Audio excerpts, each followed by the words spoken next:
IGNers, we are here at rAge 2014, the biggest gaming expo on the continent of Africa. And we have a special guest all the way from Germany. We're talking to Fabian, the studio communications manager at CD Projekt RED. And you're working on a tiny game. Yeah. It's very small. It's disappointing. It's extraordinarily disappointing. Everyone's sad. I mean, you've seen the E3 demo this year? I saw the E3 demo. The graphics are terrible. Yeah, there was no soundtrack. Is it running on a 16-bit cartridge It's machine? 8-bit, but we have additional DSP to make it look a bit better for textures and stuff. Does it run with Game Genie? It doesn't, no. Oh, no, it doesn't. Even it that. doesn't, because people would hack it, so no. It's also single player only. Oh, snap. It's 2014. How can you not have a multiplayer? No, we don't do that shit. So, what is your role at CD Projekt RED working on The Witcher? The Witcher looks fantastic. By the way, that was sarcasm. I'm trying to answer all the questions that come up. If people want to know more about the game, if people want to see the game, if people want to play the game, if people have additional questions, if the team's too busy, if we're doing trips, if we're doing shows, I'm just trying to show the game to people and press. Now, the demo I saw was around 45 minutes. It was quite expansive, and we traveled quite far inside the single-player story. At least it felt like that. Yeah, it's a little tiny glimpse from the game. Man, it looks so detailed and so involved. All that voice work, just for that one, I suppose, like, side quest. Yeah. How much time do you think went into the game studio-wise? Like, how many years have you guys been working on it? I don't think we kept track, because else it would probably feel really sad, but at the same time it's great. The studio keeps growing, so it's hard to keep track. We've got a separate part of the office now just for quest writers, not the classical programmers, people who do all the side quests, fill the game with life. And I don't know if anyone knows how much time, it's a lot of time. I mean, when does it start? When did the development start? Yeah, they started thinking about the whole concept when they were working on the second Witcher. Probably people had like the idea, we had the idea to have a trilogy when we started working on the first one. How do you measure that time? You can't really. Also, you learn from the development of Witcher 2 and you put that into the next one. That's also time that kind of like tons.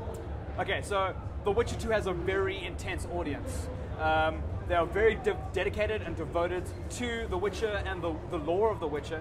If I am a new gamer who possibly has not played The Witcher or The Witcher 2, would jumping into The Witcher 3 be easy to do? Is it an option? Will I understand what's going on? So we'll have quite a large prologue, but when I say prologue, it's not the press X, go away text I want to play. You're actually playing that, you're learning it, you're getting some background information. So once you're through that, you feel like you're up to date and you haven't missed out on anything. And there's a lot of new stuff happening, so in general, it's actually quite a good timing to have a third one, like story-wise, so you don't feel you've left out. I mean, you gotta be honest. There's always like 1 or 2 or 3 things in the game where if you have played the first 2 ones, like yeah, that's kind of a nice inside joke.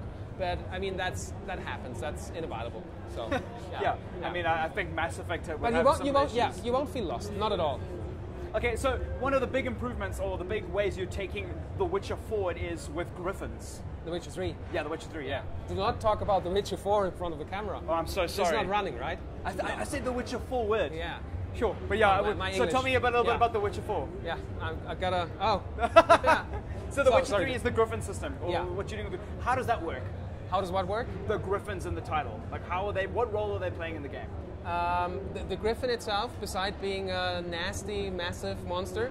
Yes. What's your incentive to hunt them down and kill them? We've shown that one quest. Like that was a classic RPG quest. Someone asks you for a favor, the head of the griffin, and you return that favor, and then he helps you out with something else. But in general, so that's not a regular occurrence. Like there is a regular occurrence. They're everywhere, and you see bones on the ground, and like at some point, once you spend enough hours, you realize, oh, this area looks familiar. There's some feathers, there's some blood, there's a griffin somewhere.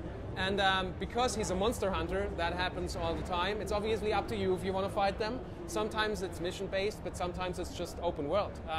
We don't put any restrictions in there. I mean, Geralt gets stronger over the game, but if you feel free, if you're like in no man's land, that's where like the nasty stuff happens, and you want to fight some really huge monsters in the beginning, do it. You might get killed. If you're a good player, you might progress, but we leave that up to the player. It's a good point about the monster hunting thing in the game.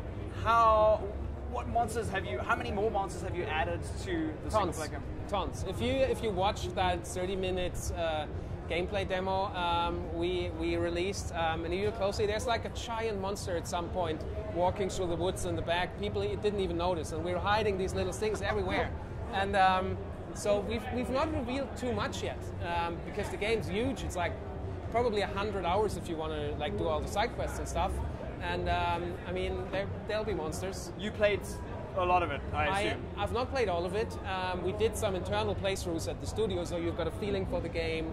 And it's probably a 50-50 mix. Like, if you don't do any of the side quests, and you don't have to, I think you can finish it in roughly 50 hours. It's just the number we came up with. It can change. You know, the game releases, and then someone finishes in 2 hours. Not just kidding, but you know.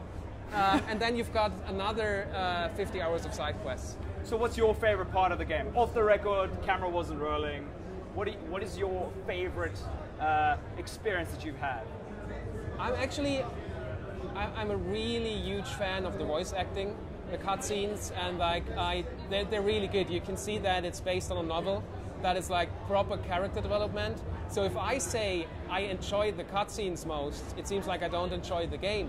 But there's such a nice reward in between if a new character and you've got a new camera angle, and that I just like those cinematics a lot. That was one thing from that first demo that I really took away. I mean, I'm glad you brought that up. That the cutscenes are they're so in depth and they're so involved and they're so thought through, and it's just this weird side quest that just happens throughout the game that you've just chosen to show us. And I assume the same level of work went into other cutscenes throughout the game, and they must just be so expansive. It's the amount of voice work that you guys must have done, and animation it's astounding. I'm working with the guy who does all the head of localization, and he came over to Germany to do the German voiceover. I got a rough idea of how much work that is. And I was helping with finding the matching voices for the German version. And it was my first project that size, and I had for every role, there were 20 samples, and guys hey, we need to pick this and that one. And it really took me a while, but that guy is crazy, and this voice fits a little bit better, and then you get a sample, and you invite the guys to the studio, and in the end it all comes together. I mean, big advantage for the English-speaking markets, because you've got the voices from Game of Charles Dance, and those voices really add to the atmosphere. It's just that's why I again like the cutscenes so much. I just love even Gerald, just having him talk. It's great. It feels great. On average, how long did a voice actor, say the German voice actor for Gerald, how long did he stay in studio for? More than a week, several days. Wow. Yeah, he spent ages and ages and ages doing the same stuff. And then, obviously, you've got to start early, and then there are slight changes. You might have to remove a side quest because it's not fun, but it affects a different part, or you rename something, and then you've got to invite the people over again, and they got to do it again, and it's a lot of work. Do you have a big board in the studio with strings drawn to different bits? They're actually these the game is more than 30 different endings, and somewhere in the studio there is a board where you have this. Do you say tree? If this triggers this, but it gets, and then at some point the wall doesn't really fit anymore. Now a rainforest of ideas. Yeah, and you're going to the ceiling and oh, okay, that's that ending. It's on the ceiling. Yeah. Yeah. Oh my gosh. It's all fine, but for me, because I'm not straight into development, it kind of helps me understand how big the game is, and visually in one go. And also those story arcs are missions that take time. Yeah. It's not just a little dot on a board. And it's not just the different ending. One time he's wearing a green hat, and one time he's wearing a yellow hat. There is a lot of sad stuff happening. Sometimes there isn't a good choice, and it's kind of an adult, dark game. So you're not always winning. You always have, at some point, there's a horrible choice to make. Everything rAge 2014 is happening here on ZA.ign.com, Africa's official source of gaming news.